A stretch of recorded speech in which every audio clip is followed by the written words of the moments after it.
மார்க்கெட்ல இதோட விலை கம்மியாக கிடைக்கும்போது நாங்கள் எதுக்கு இவ்வளோ விலை கொடுத்து வாங்கணும் உங்ககிட்ட இந்த கவரை அப்படின்னு சொல்கிறவங்களுக்கு தாங்க இந்த பதில். நிறைய பேர் நிறைய ஊர்லேருந்து என்கொயரி பண்ணிகிட்டே இருக்கீங்க.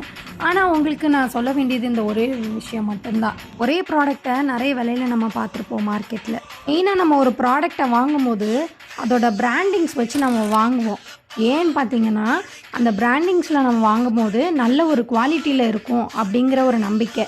அதே மாதிரி தான் நாங்கள் எந்த ஒரு காம்ப்ரமைஸும் பண்ண மாட்டோம். குவாலிட்டிலையும் சரி அதோட குவான்டிட்டிலையும் சரி நல்ல ஒரு குவாலிட்டியில் ஒரு ப்ராடக்டை கொடுக்கும்போது மட்டும்தான் மக்களோட சாட்டிஸ்ஃபேக்ஷனும் இருக்கும். அதே மாதிரி தான் நம்மக்கிட்ட கஸ்டமரும் ரீட்டைன் ஆகிட்டே இருப்பாங்க. ஒரு கஸ்டமரோட சாட்டிஸ்ஃபேக்ஷன் அப்படின்னு சொல்லிட்டு நான் சொல்லலை. இப்போ ஒரு கஸ்டமரும் இன்னொருத்தவங்கள்ட்ட ரெஃபர் பண்ணுவாங்க. அப்படி ரெஃபர் பண்ணும்போது நம்மளுக்கு நிறைய ஆதரவு கிடைக்கும்.